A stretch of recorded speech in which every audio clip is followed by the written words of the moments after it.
Hi guys! Magandang hapon! Welcome back po dito sa Gandara SRU channel for showbiz update. Andito na naman nga po akong muli nagbabalik. Ang nagmamaganda na inyong kachismosang Kim Pao, wala na pong iba.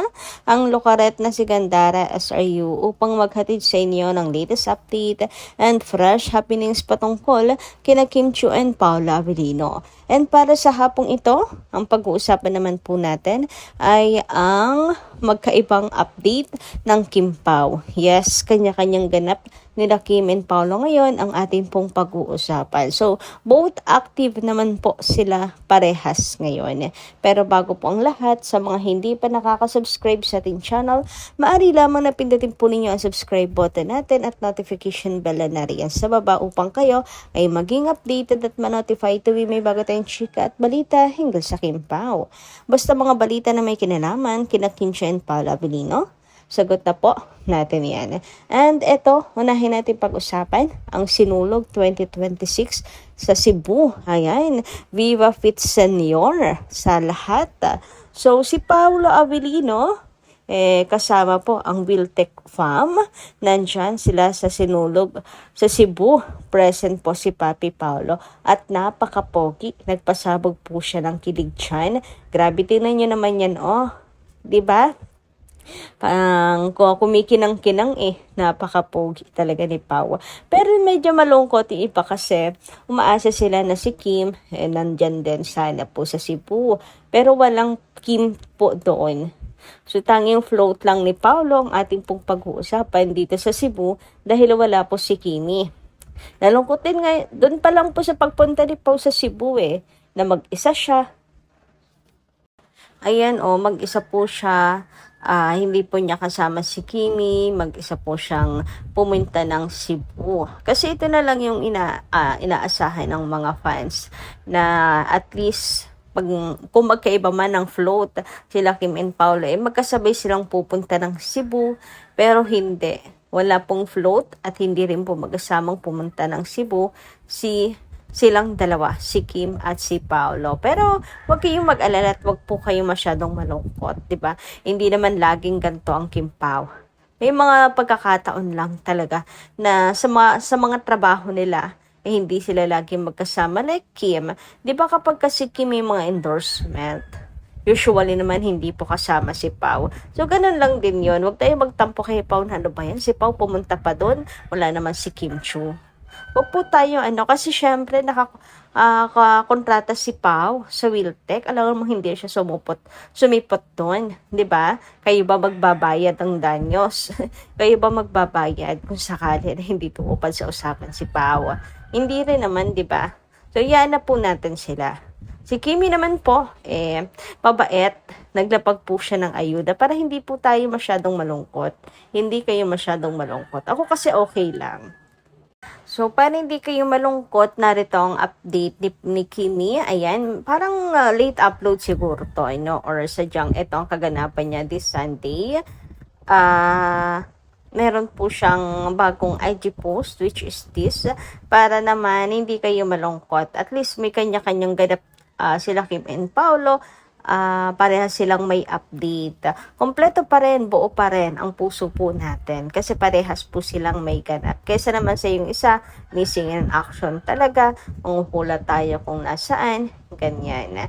So, si Pao, trabaho naman po ang pinunta dyan, di ba? Hindi naman para mambabae makipag-date or makipaglaplapan para kayo po ay magtampo sa kanya. So, trabaho lang po ang pinunta ni Paolo Chan at nagpasaya sa mga fans, di ba? Andun yung kapwa natin Kim Pao fans, kaya dapat maging masaya po tayo na yung iba nating ka-Kim Pao, ayan, masayang nakikita si Paolo Avellino. So, huwag tayong maging malungkot, maging happy tayo sa ating mga Kim Pao fans, mga ko-fanay, diba? Kaysa naman sa hindi sumipot si Paolo dyan kasi wala si Kimi, di sayang yung effort ng iba nating Kim Pao na pumunta talaga dyan, diba?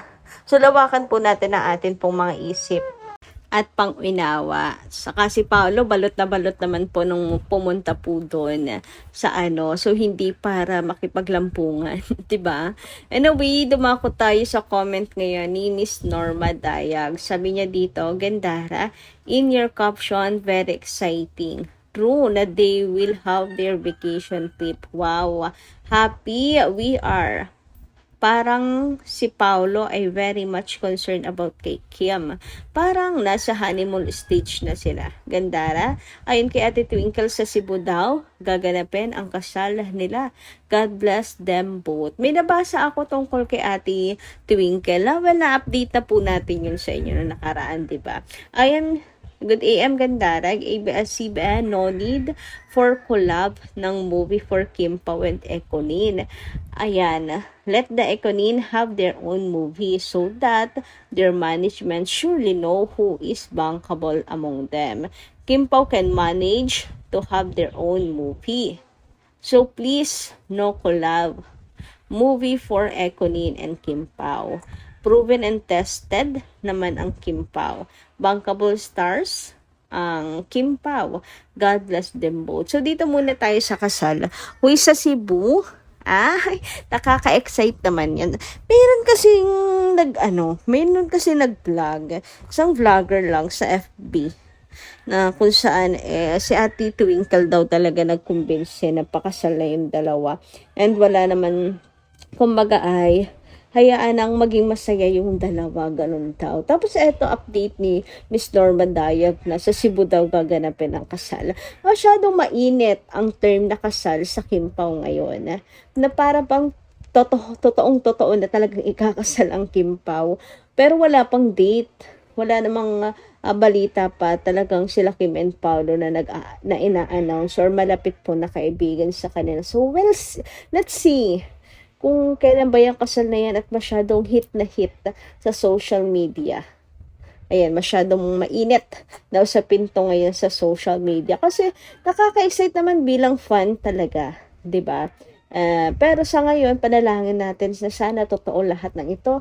Magdilang anghel ang lahat ng mga nagsasabi ng kasal ng Kim Pao. Anyway, sabi naman dito, hindi sa naniniwala na ikakasal na talaga ang Kim Pao, ha? Gusto natin yung mangyari. It's just that gusto natin ang makatotohanan lang. Para, alam niyo, nagdidilulo na nga tayo. Hanggang sa kasal ba naman ang Kim Pao, diba? So, as much as possible, ayaw natin maging biro lang ang kasal ng Kim Pao. Gusto natin totoo, sagrado, at seryosong usapin yan. Samantala, ayun, sabi naman dito ni Azucena Segador, magandang hapon.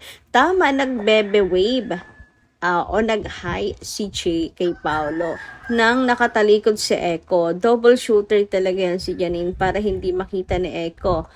Shumera pa. Medyo ahead kasi si doon si Echo. Pansin talaga yan sa video kasi may video po talaga yan.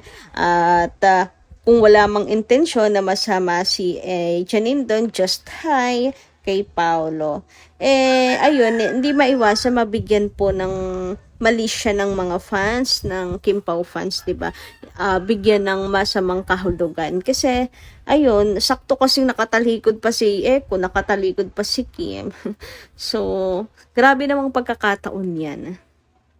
Talagang hindi sumasang-ayon para kay Janine. Anyway, sabi naman ni Miss Maria Edita Ang, who cares? Ekonin kami. Sa inyo na ang Kim Pao. Ayaw namin ng plastikan. Echo shows true love to Janine. So, ayan, sana lahat, Mas Maria Edita Ang, sana lahat kayo ganyan.